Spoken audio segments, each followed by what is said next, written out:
السلام علیکم friends, welcome to کتاب نگری یوٹیوب چینل کتابوں کی نگری میں خوش آمدید۔ میں ہوں آپ کی ہوسٹ اقرا یاسین اور آج میں آپ کے لیے لے کر آئی ہوں ماریہ فاروقی کے قلم سے تحریر کردہ ناول وفائے یار کے ایپیسوڈ نمبر 23 کو لے کر۔ اس ایپیسوڈ کو سٹارٹ کرنے سے پہلے آپ کر لیجئے ہمارے چینل کو سبسکرائب، ویڈیو کو لائک اور کلک کر لیجئے بیل آئیکن کو۔ اب آتے ہیں ایپیسوڈ کی جانب۔ صبح کے 7 بج رہے تھے۔ بارش کے بعد کی صبح انتہائی پرکشش تھی۔ سورج کی تپش میں آج وہ بات نہیں تھی جس آب و تاب کے ساتھ وہ روز آیا کرتا تھا۔ درختوں کے پتوں پر جمی پانی کی بوندوں پر ڈلنے والی روشنی ان بوندوں کو موتیوں کی طرح چمکا رہی تھی۔ گیلی گیلی مٹی میں سوکھنے کی طرف راغب تھی پھولوں سے آتی مہک، اور ان پر بیٹھی رس چوستی وہ تتلیاں اور ان کے ہلتے پر ایک خوبصورت منظر کی عکاسی کر رہے تھے۔ بلیک ٹراؤزر شرٹ پہنے، بالوں کو کندھے پر ڈالے، وہ آدھے کمبل میں بیٹھی ہوئی نیند کو بھگانے کے مشغلے کر رہی تھی۔ تبھی اس کی نظر دائیں جانب مڑی۔ اوندھے منہ ایک بازو کو سفید تکیے کے نیچے رکھے اور دوسرے ہاتھ کی الٹی ہتھیلی اپنے گال کے نیچے رکھے وہ سونے میں مصروف تھا۔ تھوڑی گہری سی شیو اس کے چہرے کے حسن میں اور اضافہ کر رہی تھی۔ کسی یونانی دیوتا کی طرح پیچھے سے کھڑی اور آگے سے تھوڑی بیٹھی سی ناک اور اس کے نیچے موجود اس کے ہونٹ جو گلابی اور سگریٹ پینے کی وجہ سے ہلکا براؤن رنگ بھی خود پر جما چکے تھے، مگر پھر بھی اسے اس کے ہونٹ پسند تھے، خصوصاً اس وقت جب وہ کسی گہری سوچ میں ڈوبا ہوا اپنا نچلا ہونٹ کاٹتا تھا۔ اس کی وہ زیادہ نہ بڑی آنکھیں اور ان پر ڈلی وہ خماردار پلکیں سامنے موجود انسان کو خود میں کھینچنے کا کام کرتی تھیں۔ اس کی وہ پھولی ہوئی سخت بازوؤں اسے بہت منفرد بناتی تھیں۔ 6 فٹ کے قریب جاتے قد والا شخص اسے بہت عزیز لگنے لگا تھا۔ اس کے وجود سے اٹھتی خوشبو کو وہ اکثر تلاشتی تھی۔ لڑکیاں اس انسان کو دیکھ کر ہمیشہ اس میں کھو جاتی تھیں، مگر وہ اس بات کو کبھی سمجھ نہیں پاتی تھی کہ ایسا کیا ہے اس میں، کیوں اتنے کھڑوس اور اکھڑ بھی انسان ہے جو بات بات پر بے عزت کر دیتا ہے، کیوں اس پر ایسے فدا ہیں۔ مگر وہ اب اس بات کو سمجھنے لگی تھی۔ وہ انسان بہت آہستگی سے اس کے دل میں روز دھڑکن بن کر اتر رہا تھا۔ اسے دیکھتے ہوئے ابھی سوچ ہی رہی تھی کہ تبھی اس کے آگے والے بال اس کی پیشانی پر گر گئے جو اسے اور بھی جاذب بنا رہے تھے۔ اس کے وہ گھنے کالے سیاہ بال اسے پہلے دن سے ہی بہت پسند تھے، جو اب ماتھے پر گرے اسے اور پرکشش بنا رہے تھے۔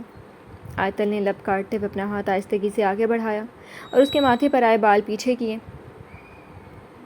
اس نے آہستگی سے ہاتھ آگے کیا تھا۔ اس کی مکمل کوشش تھی کہ وہ جاگے نہیں، مگر ہوا اس کے برعکس ہی تھا۔ کیا ہوا؟ وہ آنکھیں کھول کر سر اٹھا کر بولا۔ کچھ نہیں۔ آیتل نے ہڑبڑا گئی اور فوراً بیڈ سے اتر گئی۔ اس کے اٹھتے ہی وہ ہلکا سا مسکرایا۔ آیتل پانی پلانا، اس کو کہہ کر اس نے سائڈ ٹیبل سے اپنا موبائل اٹھایا۔ جھگ میں نہیں ہے پانی، میں لے کر آتی ہوں۔ اپنی بات کہہ کر وہ بالوں کا ہلکا سا بن بنا کر نیچے کی طرف بڑھ دی۔ پورا راؤنڈ خاموشی میں گھرا ہوا تھا۔ آج اتوار ہونے کی وجہ سے کوئی بھی اپنے کمرے سے باہر نہیں آیا تھا۔ وہ ہاف سلیو بلیک شرٹ اور ٹراؤزر پہنے کچن میں گئی تھی۔ ایک نائٹ سوٹ واحد وہ ڈریس تھا جو گرمی سردی وہ ایک جیسا پہنتی تھی۔ یخ بستہ موسم میں بھی وہ ہاف سلیو شرٹ اسے راحت کا سامان لگتی تھی۔ ابھی اس نے چائے کا پانی چڑھا کر جگ بھرنا شروع کیا تھا۔ تعمیر روز بیڈ ٹی لیتا تھا۔ اس نے جلدی سے اس کی چائے تیار کی۔ تبھی آصفہ بیگم کچن میں آئیں۔ السلام علیکم، اس نے معتبر سا سلام کیا۔ وعلیکم السلام، انہوں نے اس سے سر سے پاؤں تک دیکھتے ہوئے کہا۔ تعمیر اٹھ گیا؟ انہوں نے اگلا سوال داغا۔ جی، آپ کے لیے بھی چائے بنا دوں؟ وہ معتبر انداز میں بولی۔ نہیں، مختصر جواب دے کر آصفہ بیگم پانی لے کر کچن سے باہر چل دی۔ وہ بھی تعمیر کی چائے اور پانی لے کر کمرے کی طرف بڑھتی۔ تعمیر کب آؤ گے ملنے؟ اسکرین پر میسج جگمگا رہا تھا۔ اس نے ہونٹ سکیڑے۔ اس سے بھی جلد جان چھڑانی پڑے گی۔ جتنا کوشش کرتا ہوں سب بھولنے کی، یہ اتنا یاد کروا دیتی تھی، مگر اب بہت ہوا۔ اب کسی قیمت بھی میں اسے خود پر سوار نہیں کر سکتا۔ ٹھیک کہتا تھا سنابل، قدر کرنے والے مل جائیں نا تو زندگی ان بے قدروں کو بھولنے لگتی ہے جنہیں ہم اپنے ساتھ جونک کی طرح چپکا کر بیٹھے ہوتے ہیں۔ اس نے دل میں سوچا تھا۔ تبھی آیتل آ گئی۔ آپ کی چائے۔ اس نے ٹیبل پر چائے رکھی اور گلاس میں پانی ڈال کر اسے دیا۔ واہ میڈم، کہیں بخیر ہی لے آئیں؟ وہ موبائل واپس رکھتا بولا۔ روز تو دیتی ہوں، اب تو آپ کے کہیں بخیر پتہ چل جاتا ہے کہ آپ کو کیا چاہیے۔ وہ مسکرا کر کہتی وارڈروب سے کپڑے نکالنے لگی۔ تبھی دروازہ نوک ہوا۔ آیتل کپڑے چھوڑ کر دروازے کی طرف بڑھی۔ تعمیر مصروف ہو؟ آصفہ بیگم اندر آتے بولی۔ نہیں امی، آ جائیں۔ وہ سیدھا ہو کر بیٹھا۔ کچھ بات کرنی تھی۔ وہ بیڈ کے کونے پر بیٹھ کر بولی۔ جی امی کہیں؟ وہ ٹیبل سے چائے اٹھا کر بولا۔ تبھی انہوں نے آیتل کے سراپے کو ایک بار پھر دیکھا۔ آیتل کو لگا کہ وہ اس کے سامنے بات کرنا نہیں چاہتی تھی، تو وہ تبھی اپنے کپڑے اٹھا کر واش روم کی طرف بڑھ دی۔ تعمیر، یہ کیا لباس ہے جو اس نے پہنا ہوا ہے؟ وہ دو ٹوک انداز میں بولی۔ بیٹا اس کو سمجھاؤ، یہ سسرال ہے، اس کا گھر نہیں۔ منع کرو اسے کہ ایسے کپڑے بہوئیں نہیں پہنتی۔ رات کو کپڑے تبدیل کر کے ہم بھی سوتے ہیں، مگر وہ پہن کر سوئے جو تہذیب کے مطابق ہے۔ مجھے تو ایک دم دیکھ کر لگا جیسے تمہارا نائٹ ٹراؤزر شرٹ پہن لیا، مگر تھا وہ اس کا ہی۔ وہ منہ موڑ کر بولی۔ جی، وہ مختصراً بولا۔ اس نے اسے اجازت دی تھی پہننے کی کہ وہی اسے منع کرے۔ یہ بات اسے سمجھ نہیں آ رہی تھی کہ وہ ہمیشہ یہی کوشش کرتا آیا تھا کہ اسے کبھی یہ نہ لگے کہ وہ اپنے گھر سے دور ہے۔ جیسے وہاں رہتی تھی ویسے یہاں نہیں رہ سکتی، مگر وہ یہ بات اپنی ماں سے نہیں کہہ سکتا تھا، اس لیے سر جھکا گیا اور آصفہ بیگم بھی باہر چل دی۔ پیلی رنگ کا چکن کا سوٹ پہنے، بالوں کو تولیے میں لپیٹے وہ باہر آئی۔ وہ سب سن چکی تھی، اس کے چہرے پر شرمندگی کے تمام آثار موجود تھے جنہیں بیڈ پر بیٹھتا تعمیر بخوبی سمجھ گیا تھا۔ آیتل، اس نے اس کے جھکے سر کو دیکھ کر اسے بلایا جو ڈریسنگ ٹیبل کے پاس کھڑی اپنے ہاتھوں پر لوشن لگا رہی تھی۔ جی، وہ سر اٹھا کر بولی۔ امی پرانے خیالات کی ہیں، تم جانتی ہیں ان کو، ماں ہے نا وہ بھی اتنا ہی بولا تھا کہ وہ فوراً بول پڑی۔ ایسی کوئی بات نہیں ہے، وہ ٹھیک کہہ رہی ہیں، یہ سسرال ہے، کچھ حدود ہوتی ہیں، مجھے اسے پار نہیں کرنا چاہیے۔ یہاں میں آپ یا وہ ہی نہیں رہتی، باقی سب بھی رہتے ہیں، اور اسی لیے انہوں نے کہا ہے۔ مجھے برا نہیں لگا، مجھے اچھا لگا کہ وہ روم میں آ کر کہہ کر گئی ہیں۔ سب کے سامنے نہیں کہا، وہ رسماً مسکرائی، جبکہ ان کے پہلے جملے پر ہی اس کے دل نے اسے کہا تھا کہ وہ اسے نیچے کچن میں بھی یہ بات سمجھا سکتی تھی، اوپر کمرے میں آ کر ایسے۔ مگر وہ ان کا بیٹا، انہیں لگا ہوگا وہ صحیح سے سمجھا سکتا ہے، اس کے دماغ نے کہا تو وہ چپ کر گئی۔ آیتا، تم لاہور میں پہن سکتی ہو، لیکن اگر پہننے ہیں تو تم باہر مت جایا کرو، وہ درمیانی راہ نکالتے ہوئے بولا۔ وہ ہلکا سا مسکرائی۔ تعمیر کے چہرے پر موجود شرمندگی وہ دیکھ چکی تھی، اس لیے اسے اور شرمندہ نہیں کرنا چاہتی تھی۔ بولو۔ وہ سفید جینس شرٹ میں ملبوس کپ فولڈ کے اس کے ٹیبل پر پہنچ کر پنجوں کے بل ہلکا سا جھک کر غصے سے بولا۔ تعمیر، بیٹھ تو جاؤ۔ وہ گلابی پلین سوٹ میں بالوں کی ہائی پونی بنائے وہی سراپا لیے تعمیر کے سامنے ٹانگ پر ٹانگ رکھے بیٹھی تھی، جس سراپے کو دیکھ کر سامنے والا شخص دل ہارا تھا۔ میں یہاں بیٹھنے نہیں آیا، وہ برہمی انداز میں بولا۔ پہلے تو بہت شوق ہوتا تھا، وہ ماضی یاد دلاتی مسکرا کر بولی۔ تمہارے ساتھ بیٹھنے کا، تم سے بات کرنے کا جو شوق مجھے ہوا کرتا تھا، وہ میں کب کا مٹی میں دفن کر چکا ہوں۔ میرے لیے تم بالکل ویسی ہو جیسی عام لڑکیاں، اس لیے جو کہنا ہے کہو اور بات ختم کرو، کیونکہ میں بار بار تمہاری کال اور میسج برداشت نہیں کر سکتا۔ وہ تنے جبڑوں کے ساتھ اسی انداز میں کھڑا بولا۔ کیوں برداشت نہیں ہوتا؟ ماضی یاد آ جاتا ہے، میری باتوں کا، یادوں کا جادو پھر چل جاتا ہے تم پر۔ وہ بھرپور اعتماد سے اس کی آنکھوں میں آنکھیں ڈال کر بولی۔ 5 سال اس نے اس انسان کے ساتھ گزارے تھے، اس کے دل پر کیسے وار کرنا تھا جسے وہ پگھل سکتا تھا وہ اچھے سے جانتی تھی۔ تعمیر شاہ ماضی کو کبھی بھی نہیں سوچتا، یہ بات اس نے جھوٹ کہی تھی، جبکہ وہ اچھے سے جانتا تھا کہ اتنے سال سے وہ ماضی ہی میں تو جی رہا تھا۔ کھاؤ میری قسم، کبھی یاد نہیں آئی تمہیں میں؟ وہ تھوڑا سا آگے ہو کر بولی۔ تم میرے لیے کوئی ضروری نہیں ہو جس کی قسم میں کھاؤں، اور دوسری بات یہ کہ میرا اندازہ صحیح تھا، تم نے بس بکواس ہی کرنی تھی۔ ابھی وہ اتنا بولا ہی تھا کہ اس کا فون بجنے لگا۔ جیب سے فون نکال کر اس نے فون اپنے چہرے کے سامنے کیا تو اس پر جگمگاتا نام اس کے چہرے پر مسکراہٹ لے آیا، جس کو وہ خود بھی سمجھ نہیں پایا تھا۔ جب روشنی اسے تکلیف دیتی تھی، آیتل مرہم بن کر آ جاتی تھی۔ آج بھی ایسے ہی ہوا تھا، اس نے گہرا سانس لے کر فون اٹھایا۔ وہ وہیں کرسی پر بیٹھ گیا۔ کہاں ہے؟ معتبر سی آواز۔ تھوڑا سا مصروف ہوں، کچھ دیر میں آتا ہوں، وہ تحمل سے بولا۔ موسم خراب ہے، میں نے گوگل کیا تھا اور 98% بارش کا چانس ہے، اور آپ نے صرف شرٹ پہنی ہوئی ہے، جیکٹ بھی نہیں ہے آپ کے پاس، آپ کی طبیعت خراب ہو جائے گی۔ وہ گھبراہٹ اور فکر کے ملے جلے تاثر کے ساتھ بولی۔ تم نے میری خاطر یہ چیک کیا کہ آج بارش ہوگی کہ نہیں؟ وہ ابروج کا کر نچلا ہونٹ دبا کر بولا۔ جی نہیں، میں تو ایسے ہی دیکھ رہی تھی تو یاد آ گیا کہ آپ صرف شرٹ کے ساتھ نکل گئے ہیں، وہ جھجکتی ہوئی بولی، جبکہ وہ گوگل پر بارش کی پیش گوئی آج پہلی بار سرچ کر رہی تھی، وہ بھی تعمیر شاہ کے لیے جو اس کے دل پر قبضہ جمائے بیٹھا تھا۔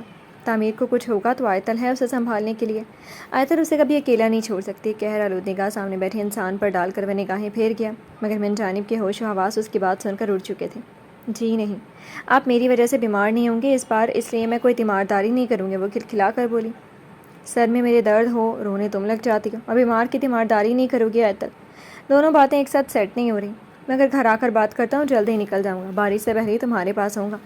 ابھی کسی سے ملنے آیا ہوں، اور ہاں، اگر بارش ہوئی تو تم بارش میں گئی تو میں بہت بری طرح پیش آؤں گا، اس لیے بالکنی سے ہی بارش دیکھتی رہنا، جانا نہیں۔ اسے کافی حد تک بدمزہ کر چکا تھا، تبھی اس نے فون بند کیا اور چہرے پر سختی لا کر بولا۔ 5 منٹ ہے، جو کہنا ہے کہو، ورنہ میں جا رہا ہوں، کیونکہ بارش کا موسم ہے، اور اگر بارش آئی تو جو گھر ہے اس کی جان مٹھی میں آ جائے گی، اور میں اسے تکلیف دینے کا گمان بھی نہیں کرتا، وہ دانت پیستا بولا۔ جتنی نرمی سے اس سے بات کر رہے تھے اتنی نرمی سے مجھ سے بھی کر لو۔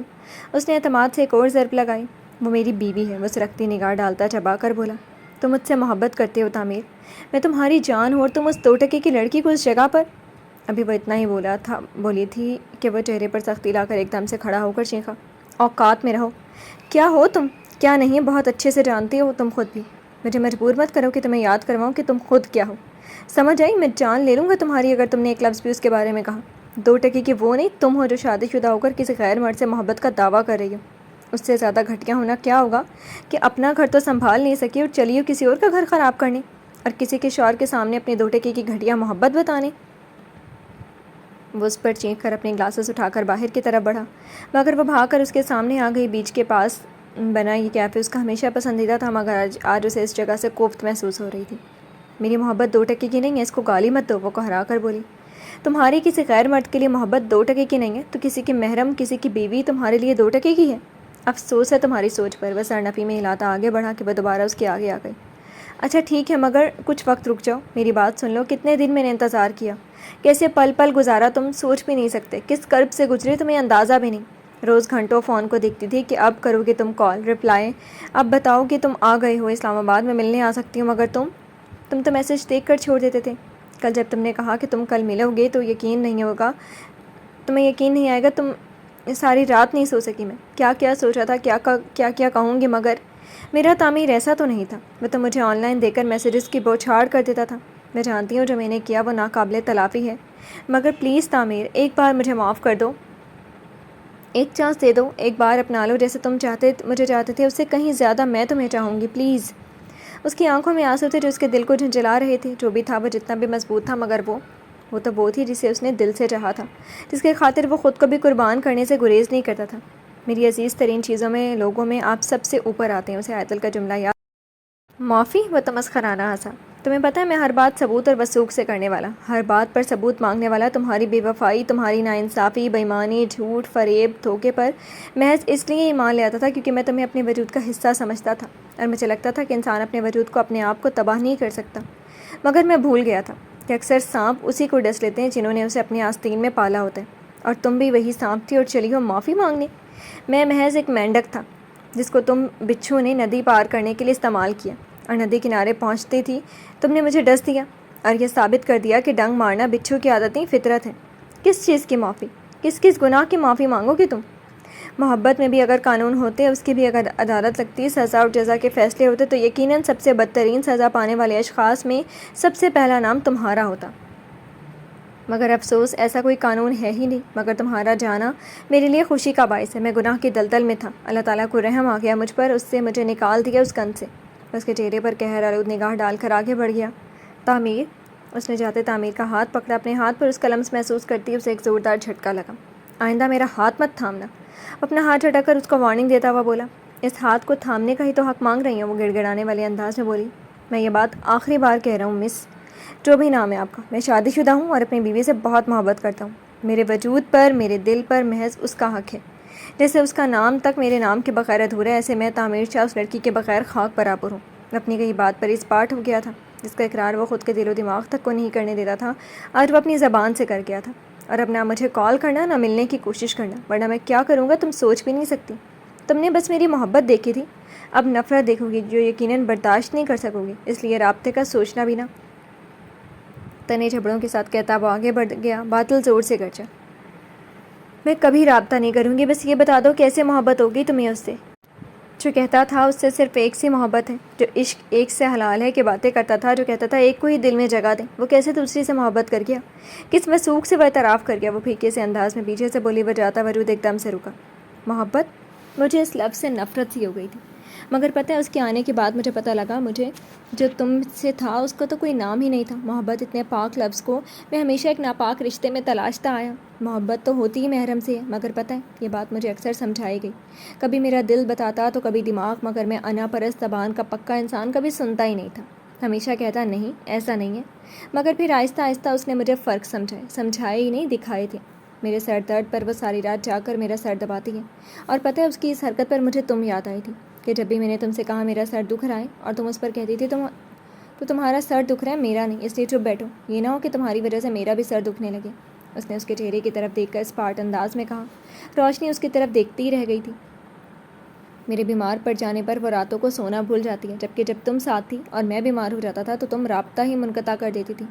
میرے کھانا نہ کھانے پر وہ خود بھوکی رہتی ہے، جبکہ تم ہمیشہ کہتی تھی نہیں کھانا تو نہ کھاؤ، اتنے ضروری نہیں تم کہ میں تمہارے لیے اپنی بھوک ماروں۔ میرے غصہ کرنے پر رنگ اڑ جاتا ہے اس کا، اور کوشش ہوتی ہے اس کی کہ اس غصے کو کم کر دے، مگر تم ہمیشہ اس غصے کو بڑھاوا دیا کرتی تھی۔